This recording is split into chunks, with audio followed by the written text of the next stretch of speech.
بسم اللہ الرحمن الرحیم۔ السلام علیکم ناظرین، امید ہے آپ خیریت سے ہوں گے۔ آج میرے پاس آپ کے لیے بہت اچھی خبریں ہیں اور آپ کو یہ خبریں سننے کے بعد یقین ہو جائے گا کہ عمران خان نے پاکستان کی تقدیر بدلنے کا خواب حقیقت میں بدل دیا ہے اور انشاءاللہ پاکستان کی غریب عوام کو بہت جلد ریلیف ملنا شروع ہو جائے گا۔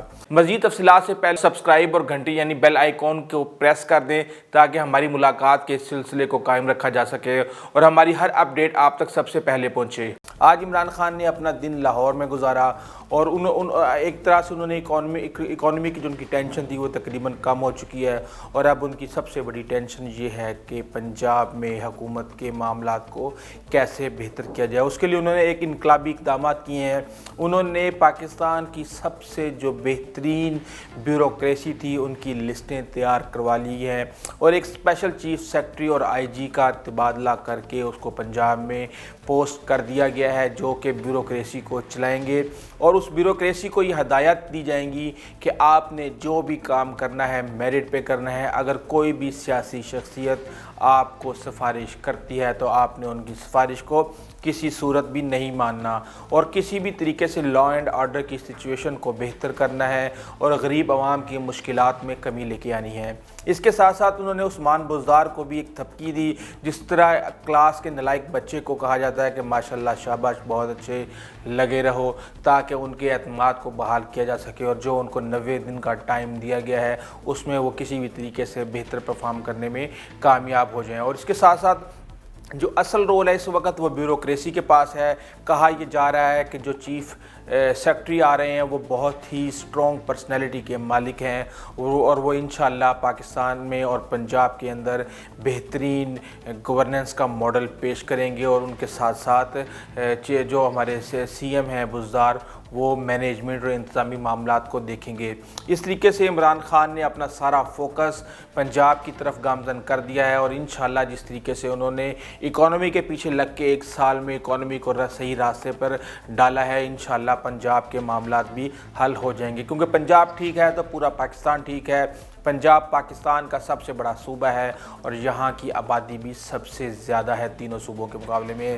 اس کے ساتھ ہم آگے آتے ہیں کہ معیشت کے حوالے سے بہت زیادہ چہ مگوئیاں ہو رہی تھیں کہ پاکستان ڈیفالٹ کر جائے گا، پاکستان کی اکانومی تباہ ہو جائے گی۔ میں آپ کو تھوڑی سی اچیومنٹس عمران خان کی یاد دلواتا ہوں کہ پچھلے دنوں ایک رپورٹ آئی تھی جس میں ایز آف بزنس یعنی پاکستان میں کاروبار کی آسانیوں کے حوالے سے پاکستان کو تقریباً 28 درجے کی امپرومنٹ ملی تھی اور کہا یہ گیا تھا کہ پاکستان انویسٹمنٹ کے حوالے سے اس وقت ٹاپ 10 کنٹریز میں شامل ہو چکا ہے۔ اس میں کوئی شک نہیں کہ پاکستان کی سٹاک مارکیٹ میں بہتری آ رہی ہے۔ پچھلے چند ہفتوں کے اندر تقریباً 6,500 پوائنٹس بہتر ہو چکے ہیں۔ ڈالر جو 158 پہ چلا گیا تھا وہ 155 پہ آ گیا ہے اور ڈیلی ہم خبر سنتے ہیں کہ ڈالر کی قیمت میں 10 پیسے 15 پیسے کمی ہو گئی ہے۔ یہ صرف اسی صورت میں پاسبل تھا یا ممکن تھا کہ پاکستان کی اکانومی میں بہتری آتی ہے، ورنہ ہر روز آپ کو خبر یہ ملنی تھی کہ پاکستان کی اکانومی میں 3 سے 4 روپے کا ڈالر کے اندر 3 سے 4 روپے کا اضافہ ہو گیا ہے۔ اس کے علاوہ کرنٹ اکاؤنٹ ڈیفیسٹ کو بہت اچھے طریقے سے مینیج کیا گیا ہے۔ ایک وقت یہ تھا کہ ہر مہینے 2 سے 3 ارب ڈالر کا خسارہ پاکستان کی اکانومی میں جا رہا تھا۔ پاکستان کی جو امپورٹس تھیں وہ تقریباً جو ہے 65 ارب ڈالر تک پہنچ گئی تھیں، جبکہ ان کی جو ایکسپورٹ تھیں وہ 24 ارب ڈالر پر کھڑی تھی اور سمجھ نہیں آ رہی تھی کہ اتنی بڑے خساروں کو، تجارتی خساروں کو اور دوسرے خساروں کو کس طرح کور کیا جائے گا۔ اس کے علاوہ میں آپ کو بتاؤں کہ پاکستان کی امپورٹس میں بھی بہت زیادہ بہتری آئی ہے، اس کا ذکر میں ابھی آگے جا کے کرتا ہوں اور یہ معیشت کو اس طریقے سے عمران خان نے ایک بہتر کر دیا ہے، کافی صحیح راستے پہ ڈال دیا اور اس کی میں کافی ساری چیزیں آپ کو بتاؤں گا کہ کس طریقے سے پاکستان کی عوام کو مہنگائی سے ریلیف ملنے والا ہے اور بہت جلد ملنے والا ہے۔ انشاءاللہ 2020 جو ہے وہ پاکستان کی عوام کی مشکلات میں کمی لے کے آئے گا۔ ہم تھوڑی سی ذرا عمران خان کی پرفارمنس کو ہم اگر ریویو کریں تو آپ یہ دیکھیں خارجہ پالیسی میاں نواز شریف نے یہ وزارت اپنے پاس رکھی اور پاکستان کی وزارت خارجہ کا اور پاکستان کے فورن ریلیشنز کا بیڑا غرق کر دیا۔ نہ انہوں نے انڈیا کے بارے میں کوئی بات کی، نہ انہوں نے کسی اور لابیاں کی کہ کسی بھی طریقے سے پاکستان کے امیج کو بہتر کیا جائے، جبکہ عمران خان خود فرنٹ فٹ پہ آئے اور ہر طرف، چاہے وہ امریکہ گئے، چاہے وہ OIC میں گئے، چاہے وہ عرب ممالک میں گئے، انہوں نے پاکستان کو لیڈ کیا۔ یہ ایک بہت بڑی اچیومنٹ ہے جس کو ہم کسی بھی کھاتے میں نہیں ڈالتے۔ جبکہ بڑی باتیں لوگ کر رہے ہیں کہ سول ملٹری تعلقات ہیں اور ملٹری بہت زیادہ سپورٹ کر رہی ہے اور عمران خان کی لیگل ٹیم نے کباڑا کر دیا اور فلاں کر دیا اور ڈھمکا کر دیا۔ مجھے ایک بات بتائیں کہ کیا یہ عمران خان کی ذمہ داری ہے کہ وہ ایک سال کے اندر 72 سال کا گند صاف کر دے؟ کیا عمران خان نے گزشتہ 72 سال سے پاکستان کے جو آرمی ایکٹ ہے اس میں آئینی ترمیم کے حوالے سے کیا عمران خان نے روکا ہوا تھا؟ اب اگر معاملات آ گئے ہیں، بیسیکلی ہوا یہ ہے کہ اس کا سپریم کورٹ نے نوٹس لیا ہے اور یہ معاملہ سب کے سامنے آ گیا، ورنہ یہ اسی طریقے سے جنرل باجوہ نے اپنے 3 سال پورے کر کے ریٹائر ہو جانا تھا اور نئے چیف نے آ جانا تھا اور اسی طریقے سے یہ معاملہ چلتا رہنا تھا۔ بہرحال سپریم کورٹ کا بہت بہت شکریہ کہ انہوں نے اس آئینی جو بحران تھا اور جو آئینی کے ایشو تھا پاکستان کے آئین کے اندر ملٹری کے حوالے سے، اس کو انہوں نے ایک طرح سے پوائنٹ آؤٹ کیا اور اب اس میں بہتری آئے گی۔ اور اس چیز میں کوئی شک نہیں کہ عمران خان انتہائی کانفیڈنٹ ہیں اور عمران خان یہ سمجھ چکے ہیں کہ انہیں کسی بھی طریقے سے ریلیف نہیں دینا اپوزیشن کو، اور انہوں نے یہ آئینی ترمیم بھی پاس کروانی ہے اور اس کا انہوں نے رستہ نکال لیا ہے۔ اس لیے وہ بہت زیادہ کانفیڈنٹ ہیں کہ وہ اس معاملے کو بہت ہی آرام سے اس کو ڈیل کر لیں گے۔ لوگ کہتے ہیں کہ ملٹری عمران خان کو سپورٹ کر رہی ہے، تو مجھے آپ ایک بات بتائیں، کیوں نہ کرے؟ ایک بندہ اپنے دل و جان سے ملک کی خدمت کر رہا ہے، تو کیا ملٹری کی یہ ذمہ داری نہیں ہے کہ وہ عمران خان کو ہر پلیٹ فارم پہ سپورٹ کرے اور اس کی مشکلات میں کمی لے کے آئے؟ مجھے آپ یہ بتائیں کہ عمران کرے تو کرے کیا؟ کیا یہ عمران خان کی ذمہ داری ہے کہ اس کو 2/3 اکثریت نہیں ملی، وہ پارلیمنٹ میں کوئی قانون پاس نہیں کر سکتا؟ تو عمران خان بتائے کیا کرے؟ اکیلا کہاں پہ جا کے ٹکرے مارے؟ مجھے یہ بتائیں کہ سینٹ کے اندر عمران خان کی اکثریت نہیں ہے، بتائیں وہاں پہ کیا کرے عمران خان کے؟ اس کے علاوہ آپ دیکھیں نیب کا چیئرمین لگانا ہے تو عمران خان اکیلے نہیں لگا سکتا، اس کو اسی اپوزیشن کی ضرورت ہے جس کے جناب اپوزیشن لیڈر جناب میاں شہباز شریف ہیں۔ بتائیں یہ پاکستان کے آئین میں لکھا ہوا ہے کہ آپ نے اپوزیشن لیڈر کے ساتھ مل کے آپ نے نیا سربراہ لگانا ہے، الیکشن کمیشن آف پاکستان کا سربراہ لگانا ہے تو آپ کو اپوزیشن لیڈر کی ضرورت ہے۔ میں یہ سمجھتا ہوں کہ یہ نہیں ہو سکتا کہ عمران خان جو ہے نا تیر برساتے رہیں اپوزیشن کے اوپر اور ایک طرح سے آئینی بحران پیدا کیے رکھیں۔ میرے خیال سے عمران خان کو کسی نہ کسی لحاظ سے ہر سب چیزوں کو ساتھ لے کر چلنا ہے۔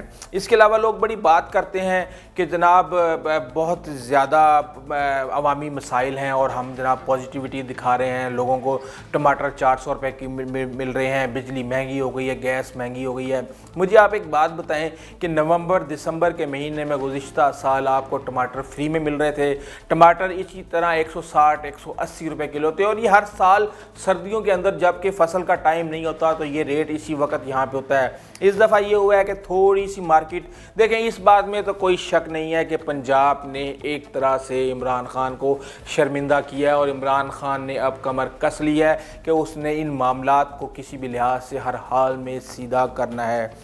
بجلی کی بات کرتے ہیں، کون مہنگے ٹیرف دے کر بجلی کے بحران پیدا کر کے گیا تھا؟ اتنے اربوں روپے کے جو ہے نا کون گردشی قرضے پیدا کر کے گیا تھا؟ گیس کا ڈپارٹمنٹ کیوں 400 ارب روپے کے خسارے میں تھا؟